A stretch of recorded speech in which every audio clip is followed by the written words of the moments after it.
செருப்பை கழட்டிட்டு இவர் நிற்கிறாரு. அவங்க செருப்பை கழட்ட காலில் விட்றாங்க. உளுந்து முடிச்சோன்னே இவர் செருப்பை மாட்டின்னு திரும்பி போயிட்டார். அவன் பொண்டாட்டி எது கொடுக்கணும்? நான் மாவட்ட செயலாளர், எனக்கு தேவை புஷி தேவை, நான் காலில் விடுறேன். என் பொண்டாட்டி எது கொடுக்கணும்? நான் அடிமைத்தனம். இவர்கள் நாளைக்கு எதை போய் மாற்ற போகிறாங்க? இந்த புஷிலாம் வந்து தவைக்காக முட்டு சந்து கூட்டு போதில் மொதல் ஆளில் ஒரு ஆள்.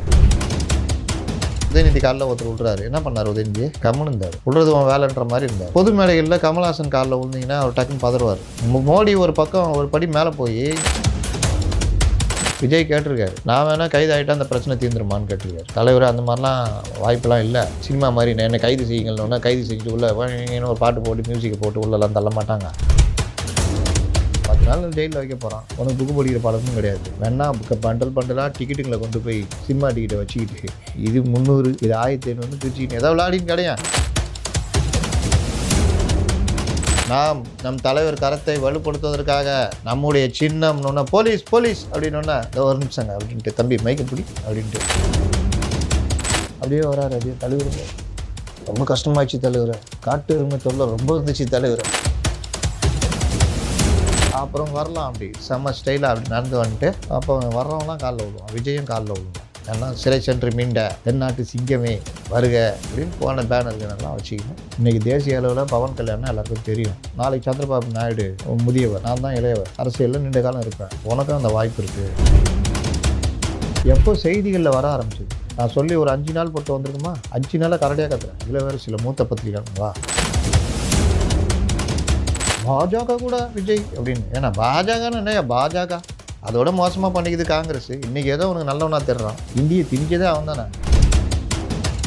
ரொம்ப தொல்லை கொடுக்குறாங்க. நான் பார்த்துக்கணுன்னா ரைட்பா வந்துருப்பா நானும் வந்துடுறேன் கூட. அப்படியே சிபிஎம் சிபிஐ திருமாலையும் கூட்டு நம்ம கூட்டணி வச்சுக்கலாம் சொல்லுவாரா?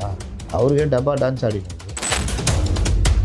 இந்த ராகுல் காந்தி விஜய் கூட பேசுகிறாருன்னு வச்சுக்கணும். விஜய் ஓகேண்ணே நம்பல் பேசுறதெல்லாம் நம்பலுக்குள்ளேயே பேசிக்கலாம். சோனியா காந்தி கிட்ட பர்மிஷன் வாங்கி தரான். அங்கேயே வந்து நிம்பல் பேசுகிறான். இப்போ பவன் சொல்கிறாப்புல இதெல்லாம் பண்ணுங்க, நீங்கள் வாங்க.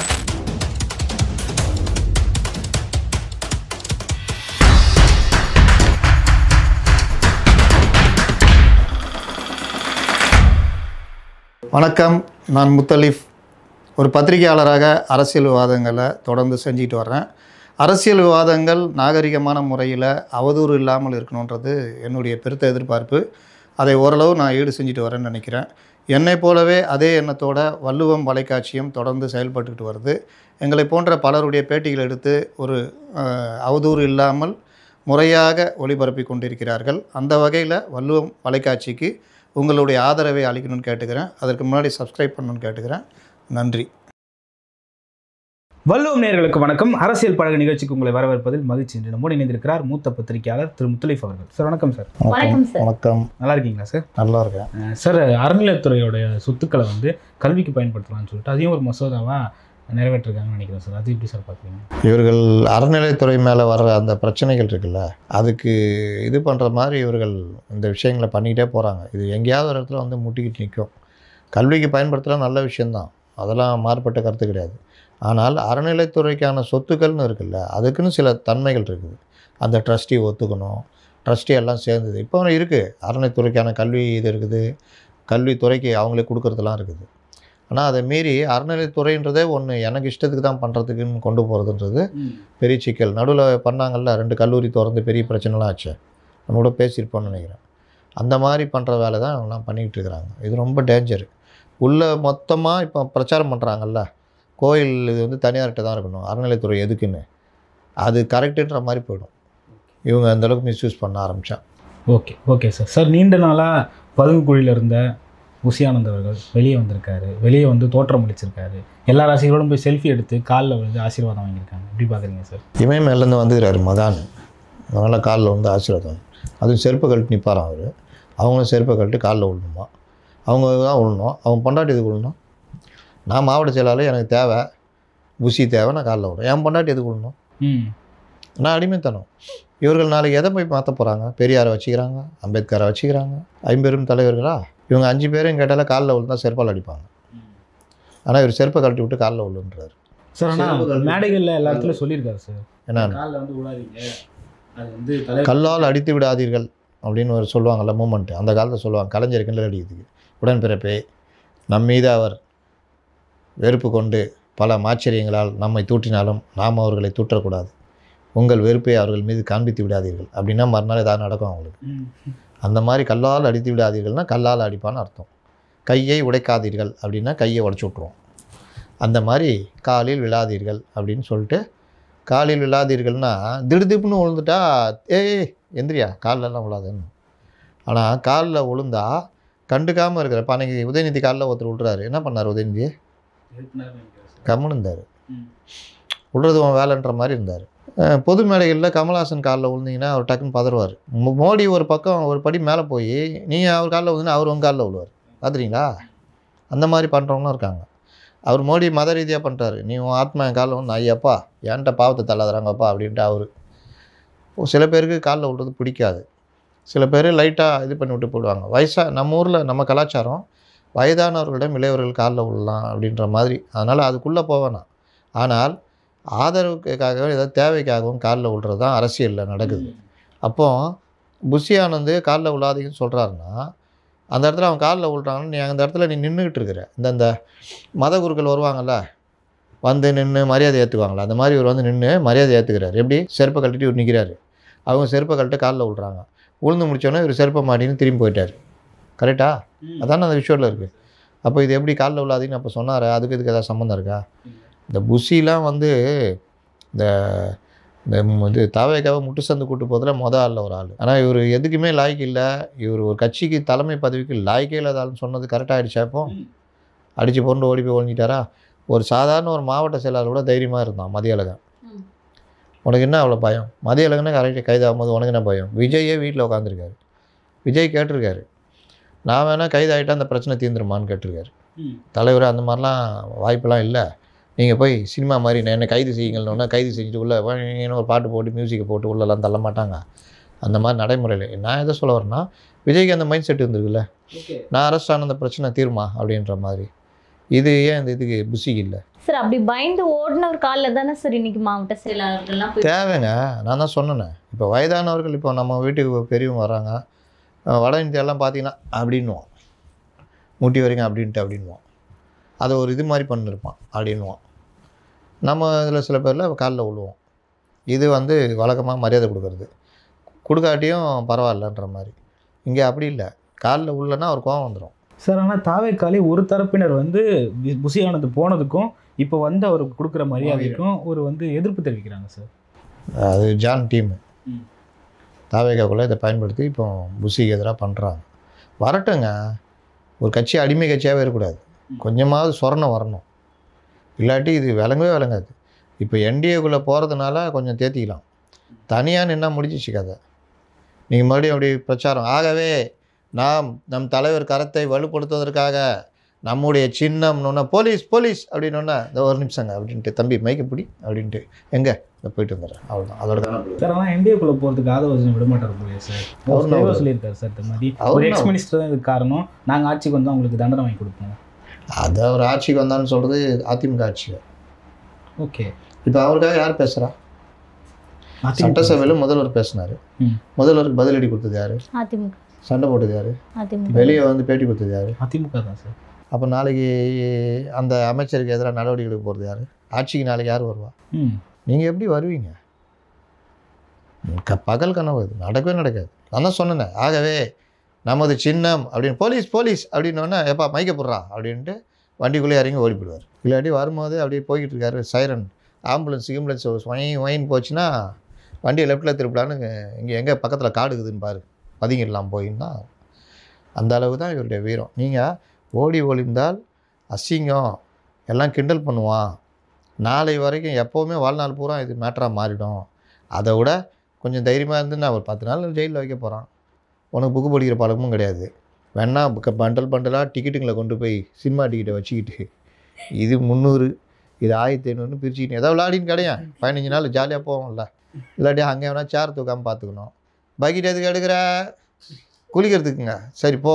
இப்படி எதாவது பண்ணிட்டு கூட ஒரு 50 பேரை கூப்பிட்டுக்கின்னு உள்ளே இட்டாந்து இட்டுக்குன்னு ஏதாவது ஒன்று பண்ணிட்டு 10 நாளில் ஜாமீனில் எடுத்துகிட்டு போகிறாங்க. அப்புறம் வரலாம். அப்படி செம்ம ஸ்டைலாக அப்படி நடந்து வந்துட்டு அப்போ வர்றவங்களாம் காலில் விழுவான். விஜயும் காலில் விழணும். ஏன்னா சிறை சென்று மீண்ட தென்னாட்டு சிங்கமே வருக அப்படின்னு போன பேனர் கிணறுலாம் வச்சுக்கின்னு விஜய் படத்தை சின்னதாக போட்டு என் படத்தை பெருசாக போடணும் அப்படிலாம் வச்சுக்கலாம். இதெல்லாம் பண்ணியிருக்கலாம்ல. இப்போ நீ ஓடி ஒளிந்து மாற்றானும் பிடிக்க முடியாத அளவிற்கு காட்டுக்குள் ஒளிந்திருந்து தன்மானத்தை நிலைநாட்டி சிங்கமே வருக இப்படி அப்போ சொல்கிறது. 1000 படைகள் வந்தாலும் தேடி தேடி பார்த்தாலும் ஸ்காட்லாண்டு போலீஸாலும் கண்டுபிடிக்க முடியாத எங்கள் சிங்கமே அப்படியா? எப்படி? எவ்வளோ பெரிய அசிங்கம். கொஞ்சம் கூட வைக்கல பாரு. அதுவும் முதல்ல வராரு தாடிலாம் வளர்த்துக்குன்னு. இந்த சபரிமலை போட்டால் வருவான் தெரியுமா? அது என்னது மாலையை கழட்டுறதுக்கு முன்னாடி அப்படி வருவான் தெரியுமா? அப்படி போயிடுப்பா வீட்டில் எத்திட்டு அந்த வீட்டில் போய் உக்காரு அப்படி இப்படின்னு அந்த மாதிரி அப்படியே வராரு. அப்படியே தழுவுற. ரொம்ப கஷ்டமாயிடுச்சு தழுவுற. காட்டு எருமை தொல்லை ரொம்ப இருந்துச்சு தழுவுற. நைட்டில் காட்டு பண்ணி தொல்லை தலைவரை. நடுவில் பாம்பு வேறு மேலே ஏறி போச்சு தலைவரை. ரொம்ப கஷ்டம். சரி போங்க வரேன் தலைவரை. மறுநாள் இப்படி தாடிகெல்லாம் ஷேவ் பண்ணிட்டு அப்படி என்ன இது? ஜெயிலுக்கு தைரியமாக போனவன் காலில் விழுறான். ஓடி ஒழிஞ்சவர் நிற்கிறாரு செருப்பு கழட்டின்னு காலில் விழுறான்னு. என்னையா கட்சி இது? வெக்கப்பட வேணாம் சார். ராகுலோட பேசிகிட்டு இருக்காரு விஜய்ன்னு சொல்லிட்டு சொல்கிறாங்க சார். ராகுலோட எல்லாம் தான் பேசுகிறாங்க. கார்கே பேசுகிறாரு. அவங்க அம்மா சோனியா காந்தி கூட்டணிக்காக எப்படி சோனியா காந்தியும் கார்கேவும் பேச முடியும்? ஒரே கட்சியில் இருக்கிறவங்க அப்படி கூட்டணி பேச முடியும்? இல்லை சார், விஜயும் ராகுல் காந்தியும் கூட்டணிக்காக ஏதோ பேசிக்கிட்டு விஜயும் ராகுல் காந்தியுமா? யார் இந்த மாதிரி திருவாய் மலர்ந்தழுவிய யாரு? சார் தினமலர் செய்தியில் போட்டு செய்திகள்ல இன்னைக்கா? ஆமா சார், இன்னைக்கு சார் கொடுமை. நான் சொல்லிட்டா பவன் கல்யாண் பேசியிருக்காரு. தீபாவளி வாழ்த்து சொல்லியிருக்காரு. ஓகே. அவர் சில விஷயங்களை ஒரு நடிகராக சக நடிகராக உனக்கு முன்னோடி அப்படின்ற அடிப்படையில் நான் சொல்கிறேன். எங்கள் அண்ணன் பிரஜாராஜ்யன்னு ஆரம்பித்தார். தனியாக சீன்லாம் போட்டார். வந்த கூட்டம்லாம் உனக்கு வந்த கூட்டத்தோட 4-5 மடங்கு. ஆனால் ஒழுங்காக நடத்த தெரியாமல் இது மாதிரி தான் லகட பாண்டியில் நம்பி ஒன்றும் இல்லாமல் போனார். நான் வந்தேன். நான் யாருன்னே தெரியாது. இன்றைக்கி நான் பாஜகவோட அங்கே சந்திரபாபு நாயுடு கூட்டணி சேர்ந்து நான் துணை முதல்வர். என்கிட்ட எம்பிகள் இருக்காங்க. இன்றைக்கி தேசிய அளவில் பவன் கல்யாணம் எல்லாருக்கும் தெரியும். அதனால் நான் அடுத்த கட்டம் நாளைக்கு சந்திரபாபு நாயுடு முதியவர், நாளைக்கு நான் தான் இளையவர். நான் அரசியலில் நீண்ட காலம் இருப்பேன். உனக்கும் அந்த வாய்ப்பு இருக்குது. நீ இளையவர். இன்றைக்கி ஏற்ற முடிவெடு. துணை முதல்வரோ எதிர்கட்சி தலைவரோ உட்காரலாம். வயசு இருக்குது. அடுத்த கட்டத்தை நகரலாம். அதெல்லாம் சேர்த்து முடிவெடு அப்படின்னு சொல்லியிருக்காப்புல. கேட்டுக்கிட்டாராம். ஓகே. ராகுல் காந்தி எதுக்கு பேச போகிறார்? நான் திரும்ப கேட்குறேன். ராகுல் காந்தி ஆனால் பாஜகவில் வந்து தேசியத்தில் வந்து ஒரு குழு அனுப்பியிருக்காங்க. எந்தெந்த கட்சியினுடைய தலைவர்கள் எல்லாம் நம்ம இடத்துக்கு வருவாங்களோ அவங்கள போயிட்டு பார்த்துட்டு வாங்கன்னு சொல்லியிருக்காங்க.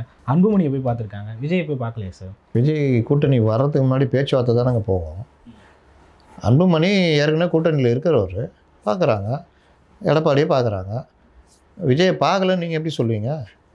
இந்த மாதிரி எழுதுறவனெல்லாம் என்ன தெரியும்? ரமேஷ் என்ன தெரிகிறது? கார் மட்டும் தெரிகிறது. வீல் இருக்குதா? இருக்குது. அவ்வளோதான். இதுதான் தெரியும். அது தாண்டி என்ன தெரியும்? நான் எப்போ சொன்னேன் பாஜக விஜய் பேச்சுவார்த்தை? எப்போ செய்திகளில் வர ஆரம்பிச்சிது? நான் சொல்லி ஒரு 5 நாள் பொறுத்த வந்திருக்குமா? 5 நாளாக கரடியாக கத்துறேன். இதில் வேறு சில மூத்த பத்திரிகைவா இந்த மாதிரி இது அவர் ஆங்கிலம்லாம் எழுதுகிறவங்க. எழுதியா பிரேக்கிங்கயா உனக்கு என்ன அப்படியா அப்படின்னா அப்படி இப்படின்ட்டு போனாங்க. எழுதுவோம். இல்லை என்ன அப்போ அவங்களுக்கு நம்பிக்கை இல்லை ஒன்று. இன்னொன்று விருப்பம் இல்லை. பாஜக கூட விஜய் அப்படின்னு. ஏன்னா பாஜகன்னு என்னையா பாஜக அதோட மோசமாக பண்ணிக்குது காங்கிரஸ். இன்றைக்கி ஏதோ உனக்கு நல்லவனாக தெரிறான். இந்தியை திணிச்சதே அவன் தானே. மாநில காட்சிகளை உடைச்சதே அவன் தானே. சென்ட்ரல் ஏஜென்சியை வச்சு மிரட்டினது எல்லாம் பண்ணது அவன் தானே. கார்ப்பரேட்டுகளை ஆதரித்தது அவன் தானே. வராக்கடன் ஒன்று உருவாக்குனதே அவன் தானே. தொழிலதிபர்கள் நாட்டில் விட்டு தப்பிக்க ஓடின்னு எல்லாம் பண்ணது அவன் தானே. இயற்கை வளங்களை கொள்ளடிச்சது அவன் தானே. இவ்வளோ பண்ணிட்டு காங்கிரஸ் நீங்கள் நல்லவரும், ஐயோ நல்லவங்க, ஐயோ பாஜக உள்ளே வந்துடும். இது இன்றைக்கி ஒரு அம்மா டாக்டர் ஷாலினி சொல்லியிருக்காங்க. அவங்க வந்து திராவிடர் கழகம் ப்ளஸ் திமுக ஆதரிச்சு பேசுவாங்க.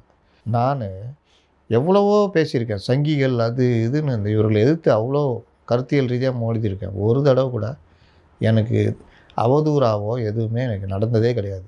ஆனால் ஒரே ஒரு வார்த்தை சொன்னேன், என்னை வந்து என்னென்ன பேச்சு பேசுகிறாங்க அப்படின்னு. தெரியுதா? இப்போ அவங்க தெரிஞ்சிருக்கோம் அவங்களுக்கு எது சரியான இதுன்னு. அப்போது இந்த ராகுல் காந்தி விஜய் கூட பேசுகிறாருன்னு வச்சுக்கிங்க. விஜய் ஓகேண்ணே சரிண்ணே இப்போ பவன் சொல்கிறாப்புல இதெல்லாம் பண்ணுங்கள், நீங்கள் வாங்க, உங்களுக்கு நல்ல எதிர்காலம் இருக்குது, பார்த்துக்கலான்னு. ராகுல் காந்தி என்ன பண்ணுவார்? அண்ணா ராகுல் காந்தினா அவங்க கூட வந்துடுறேண்ணே, ரொம்ப தொல்லை கொடுக்குறாங்கண்ணா, பார்த்துக்கண்ணா. ரைட்ப்பா வந்துருப்பா, நானும் வந்துடுறேன் கூட. அப்படியே சிபிஎம் சிபிஐ திருமாலையும் கூட்டுது நம்ம கூட்டணி வச்சுக்கலாம் சொல்லுவாரா? அவருக்கே டப்பா டான்ஸ் ஆடினுக்குது. கூட்டணி போச்சு அவன் பேசி இப்போ ஒரு கூட்டம் ஒன்று போட்டு அதே சோடாங்கரை கூட்டம் வந்து நீ தானே 125 கிளப்பி விட்டு போனேன், வா நீயே முடிச்சு வை அப்படின்னு அவர் உட்காந்து, அரே நம்ம பேசுகிறதெல்லாம் நம்மளுக்குள்ளேயே பேசிக்கலாம். நிம்பிள் ஏதாவது பேசுனா நம்பிள் சோனியா காந்தி கிட்டே பர்மிஷன் வாங்கி தரான். அங்கேயே வந்து நிம்பிள் பேசுகிறான். சோனியா காந்தி இவரே பார்க்க முடியாது, இவர் அவங்களுக்கு பர்மிஷன் வாங்கி தரான். நிம்பிள் அங்கே வந்து என்ன சொல்லணும், சோனியா காந்திஜி நம்ம தமிழ்நாட்டில் 60 சீட்டு பழையபடி கேட்டு வாங்கி மரியாதையாக வாங்கி வாழணும், அதுக்கு உதவி செய்யுங்க ஜி அப்படின்னு இங்கே இருக்கிற தமிழ்நாட்டுக்காரன் சொல்லணுமா. அது நிம்பிள் வந்தால் நம்பிள் அங்கே அப்பாயின்மெண்ட் வாங்கி தரான் இவர். அதனால் யாரும் வெளியில் பேசிடாதீங்க அப்படின்னு சொல்லிட்டு வாய்ப்பு போட்டு போய்க்கிறாங்க. இதுதான் காங்கிரஸுடைய நிலைமை. இந்த நிலமையில் இவர் ராகுல் பேசுகிறாருன்னா என்ன பேசுவார், என்ன பேசுகிற போகிறார், போயிடாதீங்க தயவுசெய்து போயிடாதீங்க, அப்படியே நடுவில் நின்று நாசமாக போங்க. ஜான் கிராப்பில் நல்லா இருந்ததை விட பெரிய புதகுழியாக தோண்டி வச்சு எங்கன்னு காமிப்பார். புஷி கிராப்பில் அப்பப்போ காணா போயிடுவார், ஆனால் வருத்தப்படாதீங்க, திரும்ப வந்துடுவார். அவரை வச்சுக்கிங்க. ஆதவ் அர்ஜுன் வச்சுக்கிங்க, பயங்கரமான ஸ்ட்ராட்டஜிஸ்ட்டு. இப்படி தானே பேசுவார் ராகுல், வேறு என்ன பேச முடியும். ஒருத்தன் வாழ்வா சாவா போராடிக்கிட்டு இருக்கிறான், அவனுக்கு ஆக்சிஜன் தேவை, இதோ அங்கே ஆக்சிஜன் கிடைக்குது, போனான்னா கொஞ்சம் ரிலாக்ஸ் ஆகிடலாம், அதுக்கப்புறம் கொஞ்சம் தெம்பாயிட்டு அப்புறமா சண்டை போடுறத பற்றி யோசிக்கலாம். நீ என்ன சொல்கிற, இப்படியே உயிருக்கு போராடினாரு, என்ன தலைவரை நீ ஏதாவது ஆக்சிஜன் கொடு, ஐயோ நம்ம அங்கே நீ இப்படியே போராடினாரு அப்போ தான் அப்படின்னா என்ன அர்த்தம். இந்த திருமாவளவன் சொன்னார்ல, பாஜகவுடன் சேராதீர்கள் அதிமுகவை, சரிப்பா நான் சேரலை நீ வாப்பா, நீங்கள் அப்படியே இருக்க நான் இங்கே இருப்போம் சொன்னாரா இல்லையா? 24 இப்பவும் சொன்னார் சார், தாவேகா வந்து அதிமுகவோட கூட்டணி வைக்க போகுதுன்னா அப்போ பாஜக விட்டுட்டு அதிமுக வரப்போதான்னு கேட்க. அது வந்து இவங்க ஆசை, இதையாவது போட்டு ஒழட்டிக்கினே இருக்கணும். பாஜக பேசுகிறதே பாஜக தான் பேசினது விஜய் கூட. இது இவங்க பாஜக அதிமுக கூட்டணி வந்துட்டு பாஜகவை கழட்டி விட்ருவாங்க.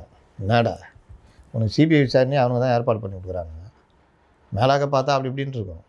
இது எல்லாமே நீங்கள் கூட்டி கழிச்சு பார்த்தீங்கன்னா ஒரு மூமெண்ட்டு தெரியும் அப்படியே. அது அவருடைய அரசியல். அவங்க சொன்னார்ல அரசியல் பண்ணாமல் அவியலாக பண்ணுவோன்னார்ல, அதான் இப்போ அவங்க பண்ணுகிறாங்க. அப்புறம் இந்த கரூர் சம்பவத்தை பயன்படுத்தி கூட்டணி அரசியல் செய்து கொண்டிருக்கிறார் யார், முதலமைச்சர். கூட்டணி நோக்கத்தோடு செயல்பட பின்ன அதான் வேலை, வேறு என்ன வேலை. நீங்கள் மட்டும் அப்படியே இல்லை இது தனி பிரித்து வச்சுக்கிங்களா? எல்லாருக்கும் ஒரே நோக்கம்தான், அரசியல் தான் பண்ணுவாங்க. அவியலாக பண்ணுவாங்க, பொறியியல் பண்ணுவாங்களா?